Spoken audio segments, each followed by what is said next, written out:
You're listening to Sox in the Basement, a production of the Broadcast Basement Limited, where every show is 30 minutes of good and comes from a basement bar on the south side of Chicago. Pull up a stool, pour a cold one, and join us right now for Sox in the Basement. Heard everywhere podcasts can be found, and always at soxinthebasement.com. And belly on up to the 9-foot homemade oak bar. Pour yourself a cold one. My name is Chris. His name is Ed.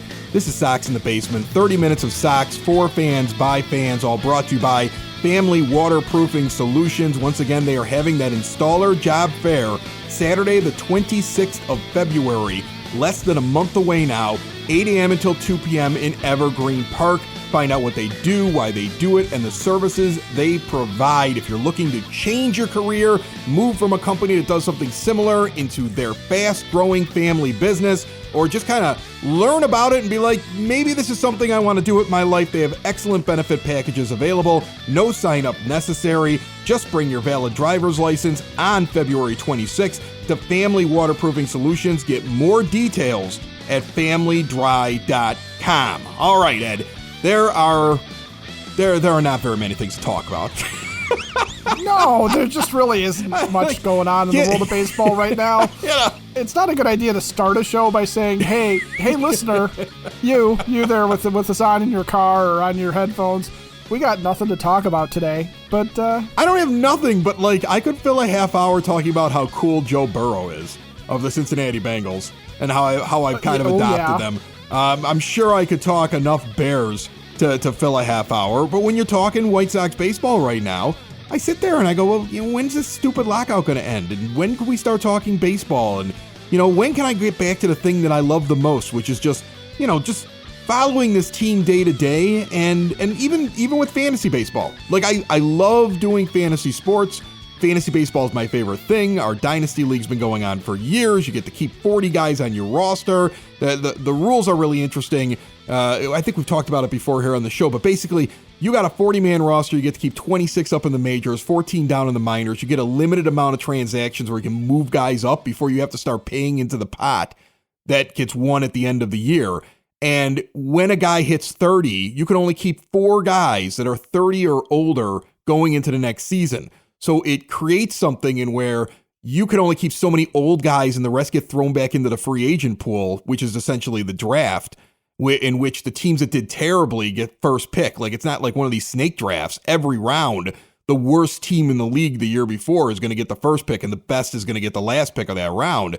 And so you get all these trades in the offseason and guys really get into it. And this time of year, we would be right knee deep in the middle of transactions in that league. I mean, guys would be making trades. We'd be having winter meetings would have been this week for us. We would have had everybody over here at the bar and the whole league would have been standing here drinking and trading with each other for 5-6 hours and making fun of each other's transactions and trying to interrupt other people's trades. I mean, it's one of the best days of the year and we can't do it yet. No, I got excited today because my email notifications came through and one of the managers in our league randomly dropped a bunch of his over 30 guys. Yeah. And just did a little culling on his roster. And I saw that, I'm like, wait, is that the indication that the CBA got signed? Is baseball happening? Because we have movement in the fantasy baseball league. And then I started looking and I'm like, wait, maybe I can make trades. And I'm like, this is stupid. I can't make a trade. Right. Why would I make a trade now? I don't know what anything's going to be going on here. So, well, that he's doing that because he's bored too.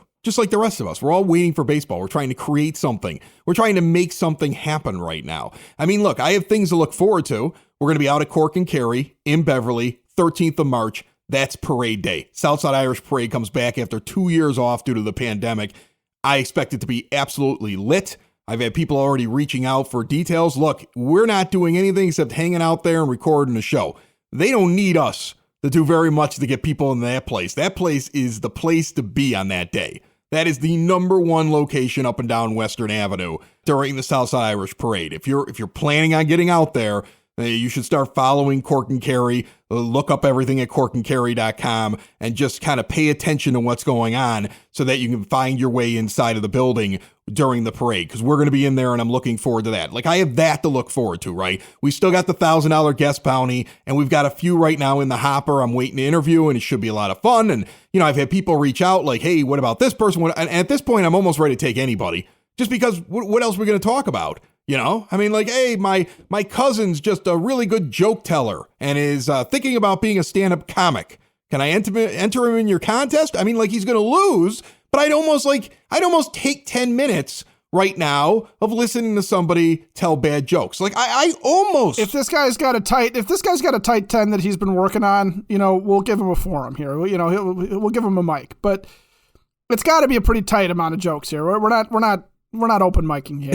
You know, none of that. Look, I almost decided to have an episode where we just play every call that's ever come in to either the voicemail line at 708-459-8406. That's around 24/7, or through soxinthebasement.com where people click on the microphone and leave voicemails. I have at least a half hour worth of drunk dials. And I was like, we could just do a whole show of bad drunken takes that were called in here. But then here's what I thought. This is the problem. This is why I can't bring myself to do it, Ed. If you're calling me at your most inebriated, that means you like us. Like think about it. When you were in college and you drunk dialed, you generally drunk dialed that really cute girl that, like, you know, or somebody in a relationship you wanted to get back together with, or you wanted to meet up with that night. It was people you like. You don't drunk dial people you don't like. So these are like our biggest fans at their worst moment. And I feel like if I put them on and I play these ridiculous messages where they can barely speak and they've decided they're calling the line, it might be funny. We might get giggles out of it. They may hate me forever. And that's why I can't bring myself to do it. I mean, I have it. I just don't know if I can do it. But I mean, if this lockout continues, if the lockout continues much further, it might happen. So watch when you call. Okay, that's on. I'm putting the warning out there right now. Watch when you call, because I'm thinking about it now. I'm at least considering it. We're not in a position here to necessarily say that anybody's drunken takes are more or less valid than anything that we say when we're stone cold sober either, because let's face it, there's been some moments for us where we've said some things and then people have been like, what is wrong with you? It's not as bad as like White Sox Twitter. That's turned into some kind of disaster. You know, I know not everybody who listens to this show has a Twitter account. And if you don't have a Twitter account, don't get one. It's not even the real world. It just makes you angry most of the time. And then you just regret. It's like one of those things, you do it and then you feel regret afterwards for even doing it. Okay. Like if I didn't have the show, I wouldn't be on it. Right. On Monday, somebody questioned the what Yoán Moncada was, putting blame on him for the 2021 season ending, in which immediately people became incensed and angry over the whole thing. And again, the Yoán Moncada debate, this is like what White Sox fans go back to when they're angry about something. I feel like if you go out anywhere and you start talking White Sox, at some point, the Yoán Moncada debate begins between Sox fans. And I think it's really simple to describe right now because we've gone through it on this show. He's a 4B WAR player, which means he's a good player who contributes to his team. Do we expect more? Yeah, I thought he was going to be like, you know, what I see Luis Robert becoming, or what I think Eloy Jimenez is going to be this year when he gets a full season, right? Like I expected more from it. Would I just jettison him into the sun? No, I wouldn't do that. Do I think that he takes off at bats every once in a while in the middle of the season? Yes, I do. I've been there. I've watched it. It's sometimes I'm like, he don't even want to be there today. All right. So yeah, are there issues? Sure, there's issues. Do you have a better option right now? I don't think so. I mean, do you think that Jake Berger all of a sudden is going to just step on the field and be a 7 WAR? I mean, he was a funny guy. He was on the show, but do you think they're going to get this massive change if you jettison Yoán Moncada into the sun? Like, do you think you got a big difference? You know, that when you bring up Jake Berger? No, of course not. And Yoán Moncada, I think you hit it on the head. It's did you expect more from him? Yeah, you expected more from him because he was one of the top prospects in baseball at the time you traded for him, if not the top prospect in baseball. And that kind of talent you sort of expect to become a superstar, not merely very good or a star, which that's what Moncada is. He's very good. He's a star, and maybe he's got another gear. Maybe he doesn't. If this is what he is, you're right. He's a solid contributor. If he's got that, whatever it was that he had a couple years back, if he's got that again and can hit that again, then yeah, then he's a star player and he's more like what we expected. Now, is he Luis Robert? No, because nobody's Luis Robert. But But it's just silly to sit here and talk about Moncada in the extremes of he is either, in some people's view, the best player on the team, which somehow, he isn't. He's or not. he is a guy that is just absolutely drop him for, as soon as you can. And that's crazy talk as well. Sox in the Basement listeners, do the hard work. And if you're a hardworking man or woman on the South Side, you need to be outfitted properly. And that's why you should visit Red Wing Shoes in Evergreen Park, New Lenox, and Geneva. A work boots specialty store that carries sizes from 6 to 16 and feet as wide as 4E. A 115-year-old company that came out of Red Wing, Minnesota. And one of its largest stores in the entire Midwest is in Evergreen Park, Illinois, ever since 1976. When you're on your feet, the footwear is everything. So why not get an expert fitting? They warranty, repair, and offer free conditioning with laces. And they also carry Carhartt work clothing as well. Located at 3347 West 95th Street in Evergreen Park, Illinois, at 208 East Maple Street on Route 30 in New Lenox, or at 1749 South Randall Road in Geneva. Visit them today. You work hard. You've earned it. Red Wing Shoes. All right, so speaking of fantasy baseball, like I brought up at the beginning of the show, and my need to bring that back just as much as I need White Sox baseball back, I think we can kind of combine the two today. CBS Sports put out their top 150 players that you should snag in a dynasty league. And why I find this interesting, applying it to just being a regular White Sox fan and evaluating your team, is that a present value as to what this player is expected to be in 2022 is assigned on a scale of 1 to 5. A future value, what his peak looks like, and how much peak he has left. That's the other one that's scaled 1 through 5. And then a confidence rating as to whether or not there is true belief. Like, would you put down everything you own on those two predictions, those first two, or are you not so sure? 5 is the highest, 1 is the lowest on all three scales, okay? Present value for 2022, future value, and confidence rating in those first two values. So if you're on the 150, you're a star. The amount of White Sox players on the 150 is a solid number. I look at this list and think about 3 years ago and I laugh because you couldn't find a White Sox player on there at all. No. And maybe Abreu. That was pretty much it. So, I mean, it's really fun to find out how many guys are on this list. I mean, 150, if you're getting a guy every 20 guys on there, that means you've got a good amount of really high-end players or guys who are going to be high-end players in the coming years. So the first one we run into, let's see if you can guess him. He's on my fantasy baseball team. Again, 4 championships in 5 years. The only guy who got a championship in the middle of that incredible run is Ed here. He's on my fantasy baseball team. He ranks a 5 for 2022. That's the max. A 5 for the future.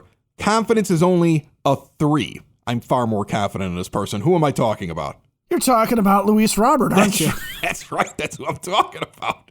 I'm 555 across the board. Like, I'm all in, and if I look stupid later, feel free to leave me drunken messages about how I was wrong about him. I'm 100% in on him, and I'm not surprised by that ranking because of the fact he didn't get the full season last year, and I think that's why that's a 3. Next year, that's 555. Like, Shohei Ohtani just announced he's going to be on the MLB The Show cover. Next year, I expect Luis Robert on there. Right, which, interestingly, on this list, Ohtani's only got a 3, too. But I'm looking at the guys that have 5 in terms of confidence, and you've got guys like Tatis, Vlad Guerrero Jr., Juan Soto, Ronald Acuna. These are guys that have kind of done it for a little bit longer than Robert, so I agree with you. I think it's going to be 5s across the board for him. The only thing that really undoes Robert is injury, right? That's the only thing that's going to stop him. He is not built like a guy that is going to, at some point, fail, where there's a part in his game that he's going to disappear for long periods of time. We saw that already in 2020. When he came up, he struggled a bit. Last year, we didn't really get a chance to see it all the way through because of the injury, but we never really saw the struggle. So this year, assuming he stays healthy, I think it's going to end any speculation about him in the future. And the fact that he's on your fantasy baseball team, of course, has the rest of the league just sitting there going, yeah, whatever. More talent for Chris. All right, so here's 2 guys that are not on my fantasy baseball team. One's a pitcher sitting at number 31, 4s across the board, so not maxed out for 2022 or even the future, but considered to be a high-end player, actually a pitcher with a 4 in confidence. And that makes sense because Lucas Giolito is, and I've said this before, a really high-end pitcher, but he has not broken into, in my mind, that elite ace area where like only certain teams have the elite ace. You know, only certain teams have that guy that when game 1 of a playoff series begins and you see his name on the mound, the other team is worried. He's not that, and I don't know if he's going to be that. He's an excellent pitcher. We are lucky to have him on our team. I love his attitude. I love his ability out there, and maybe he will become that. So I get that rating across the board for him. Yeah, Giolito is what he is at this point, which is a good thing, okay? Doesn't mean that he can't find something else potentially or figure out, based on pitch usage or based on, location or refine what he can do a little bit more. Sure, there's always, he's 27. There's always a chance that as he's entering his prime over the next couple of years, that he's going to find something else and become a next tier guy. But in reality, if Lucas Giolito just goes out and does what he has been doing, 4s across the board, so to speak, if he just keeps doing that, that's great. That is, to draw a comparison to the 2005 Sox, Giolito has the consistency of Mark Burley or Freddie Garcia, which is great. You need that. You absolutely need that. And on a lot of teams back in that era, Garcia and Burley would have been a number 1 had you not had Jose Contreras being otherworldly that year. Exactly, and that's what you're waiting for, the otherworldly guy.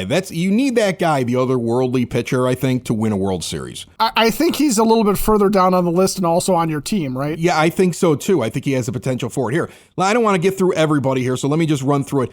Eloy Jimenez sits at 34 in the top 150 Dynasty fantasy players going into this year. 4, and a 3 confidence on those 2 numbers. So they consider him, the injury, I think, is why the confidence is a little bit down. Tim Anderson, over the years, continues to rise up fantasy charts. The average is always high, but he doesn't produce a lot in terms of slugging and driving in runs, and so it always hurts him a little bit when you compare him to other shortstops in fantasy baseball. But a 4 rating for 2022, they think he'll slide a little bit. He is 29 years old going into this year, so they have a 3 for the future and a 3 in terms of confidence. But I want to get down to the next 2 White Sox pitchers on this list because they're very close to each other in the rankings. One of them is sitting at number 98 out of 150, and the other guy is sitting at 111. Dylan Cease sits with a 3 in terms of what they think he is value-wise on a scale of 5 down to 1 for 2022. I think that's low. He sits at a 5, like the belief that he could be that super ace down the line, but the confidence only sits at a 1. Meanwhile, CBS ranks Kopech as a 2, so for 2022, so not expected to be, a superstar this year. He also gets a 5 rating for his future, and his confidence is just a tick higher than Cease at a 2. So when I read this, I read it as Cease is better than Kopech this year, but they think, or they're more confident, that Kopech is the guy down the line who becomes the superstar ace. So before we move on to the next segment of this show, I would have to say, first of all, I disagree with that. And Michael Kopech's got a lot more to show to me before I'm going to put him ahead of what I think Dylan Cease is going to be, because I think Dylan Cease, and you can see it in national publications now, and the way that people talk about him in the national media, people think this guy could be the ace of this White Sox staff sooner rather than later. I'm sure that the Kopech thing is still left over from what they thought he was going to be when he was a Red Sox prospect when he got traded. The 2 makes sense because he doesn't have a defined role this year, and from a fantasy production standpoint, maybe he doesn't start for the full year, maybe he doesn't put in enough innings. That whole thing. Cease is a full-time starter. He's penciled in. He's at least the number 3 on the team. But I have more confidence that Cease can figure it out at this point because he's had a couple of seasons under his belt to figure out how to become a major league pitcher. It's what I was talking about with Giolito. He can still refine things. His pitches, his pitch selection, his control. He can figure out how to use himself the best way. And I'm not saying Kopech can't, but Kopech still has to learn a third pitch. He's still got to learn how to get through a lineup more than just 1 or 2 innings at a time, which is all he's done in the majors and really all he's done in the minors. for the past couple of years because of the injury. So I'm less sold on Kopech than I am on Cease by far. Yeah, I am too. Right now, I feel like big things in a next step could be happening for Cease. And Michael Kopech, if he can just do about the same amount of innings I got out of Carlos Rodon without a major injury and his arm is still live when he gets to the postseason, I'd be ecstatic. I would feel that way if he ends up. 100%. I would take that because we've got to add innings to that arm and we've got to get that guy used to being a starter again. All right, Double Play Saloon in Blue Island has a couple of big leagues that are kicking off here in February. First off, they have a Thursday night Plastic Handicap Dart League. That season starts on the 17th. It is 10 weeks long. Signups coming up on the 3rd. So we're only a few days away from this. 7:30 to 9:30 at Double Play Saloon. Get out there.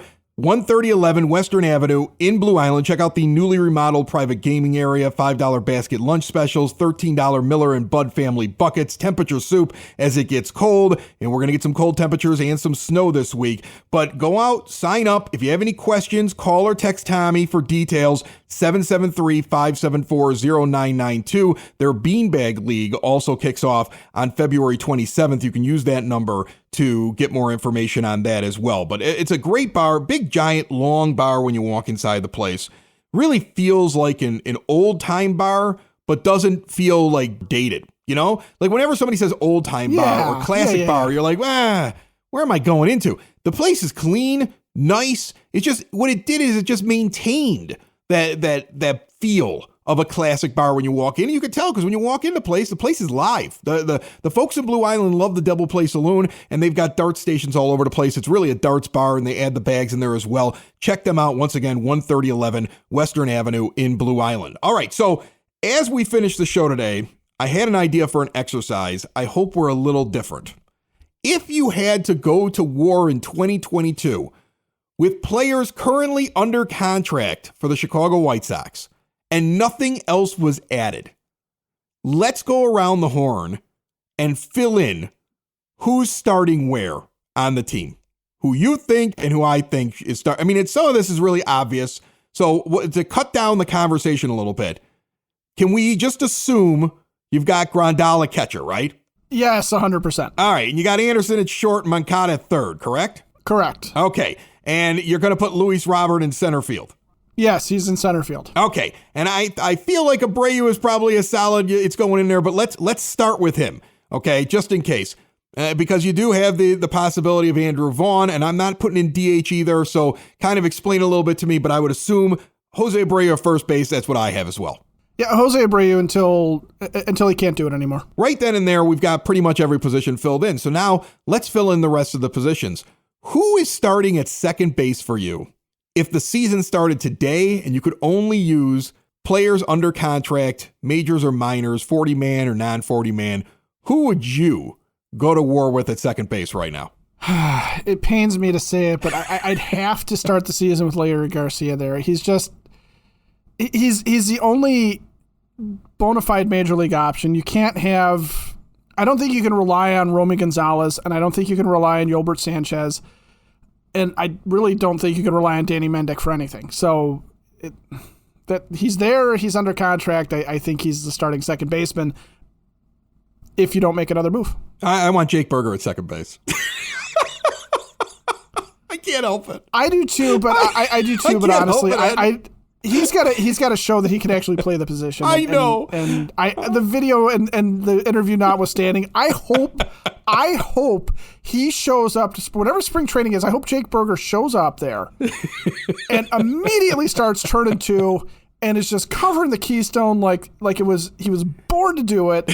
We never have to hear Larry Garcia mentioned as a second baseman again, unless he's in there as part of like a double switch or something like that. Well, listen, I'll take Larry Garcia as my super utility player as long as he's super utility in the infield, because I never want to see what I saw in Game 3 ever again. No, never. I never want to see him play defense out there ever again. And I'm going to say we're assuming everybody's healthy on the roster as well as we go through this exercise. Of course, no injuries or anything.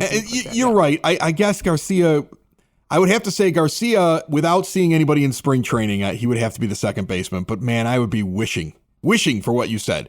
Jake Berger comes out there, a lean, mean, second base double play turning machine. You see him make a ridiculous play day one of spring training. He dives behind the bag at second base, catches it with his glove, backhand flips it from his stomach to Anderson, who throws out the guy at first. I mean, like, that's what I want. I'm not going to get it, but that's what I want. All right, so now let's get into right field first, okay? Because I feel like when we get to left and when we get to DH, it might become an interesting conversation. Right field, they don't go do anything. First of all, pitchforks, torches, burn the place to the ground, and fire everybody. But if they don't do anything, what do? Adam Engel. Yeah, I'm in the same place. Man, I wish you would have picked something different so I could have made my Adam Engel case and told you were wrong. All right. No, that's okay. No. Just for the sake of stick with him. That's fine. Sake of just for the sake of being a contrarian, fine. Vaughn. Okay, well, you're wrong. So that was a stupid pick, Ed. Okay. Listen, you can go back and listen to the last show. I think the point was made on this. I want Andrew Vaughn to get at bats every day. I do. And I like Gavin Sheets as a left-handed hitter. And I think the White Sox have a real problem because those two guys, coupled with Jimenez, in my mind, makes too much of a logjam. And that's why I wonder whether or not there's going to be some sort of a trade. And I don't think you're getting rid of Eloy Jimenez. I think I would lose my mind if you did that.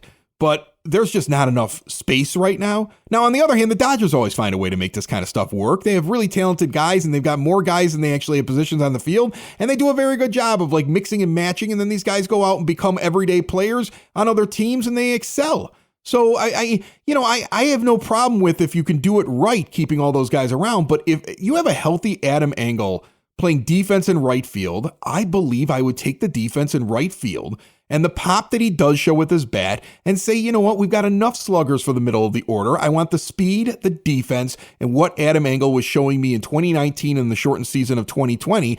I want that in right field over anything else.